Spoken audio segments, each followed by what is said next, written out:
Short blog ಹಾಕ್ಲಾರ್ದ ಭಾಳ ದಿವಸ ಆಗಿರ್ತೈತಿ. ಅದ್ರ ಸಂಬಂಧ ನಾವು ಮತ್ತೆ ಸ್ಟಾರ್ಟ್ ಮಾಡಿರ್ತೀನಿ. ಸೀದಾ ಬಸ್ದಾಗ ಹೋಗಿದ್ದೆ ಅಂತಂದರೆ ನಾನು ಕಾಲೇಜಿಗೆ ಹೋಗಿ ಅಡ್ಮಿಷನ್ ಮಾಡೋದು ಕಲಿಸಿದ್ವು. ಅಡ್ಮಿಷನ್ ಮಾಡಿ ನಮ್ಮ ದೋಸ್ತು ಕರ್ಕೊಂಡು ವಾಪಸ್ ಮನೆಗೆ ಬರ್ಬೇಕಾರೆ ಅವಾಗ ನನಗೆ ನೆನಪಾಗ್ತೈತಿ ಪುನೀತ್ ರಾಜ್ಕುಮಾರ್ ಅವ್ರದ್ದು ಜಾಕಿ ಫಿಲಮ್ ರಿಲೀಸ್ ಆಗುತ್ತೆ ಅಂಥೇಳಿ.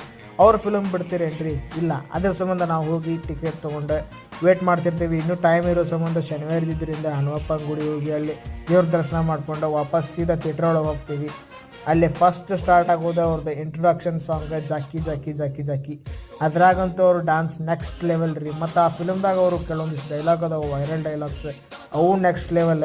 ಮತ್ತು ಈ ಸೀನ್ ಏನೈತಲ್ಲ ನನಗೆ ಭಾಳ ಹಿಡಿಸಿದ್ದಂದ್ರೆ ಈ ಫಿಲಮ್ದಾಗ ಈ ಸೀನೆ. ಆಮೇಲೆ ಅವ್ರ ಕ್ಲೈಮ್ಯಾಕ್ಸ್ ಅಂತೂ ಕೇಳಕ್ಕೆ ಹೋಗ್ಬೇಡ್ರಿ ನೀವು. ಅವರ ಎದ್ದು ಬಂದಂಗಿತ್ತು ಆ ಕ್ಲೈಮ್ಯಾಕ್ಸ್. ಏನೇ ಹೇಳ್ರಿ ನೀವು, ಪುನೀತ್ ರಾಜ್ಕುಮಾರ್ ಹಂಗೆ ಯಾರೂ ಆಗಕ್ಕೆ ಸಾಧ್ಯ ಇಲ್ಲ. ಅವ್ರ ಫಿಲಮ್ ಎಷ್ಟು ಸಲ ರಿಲೀಸ್ ಆದ್ರೂ ಹೋಗಿ ನೋಡೋದೆ ಅಂತ ಅನ್ನಿಸ್ತು ನನಗೆ.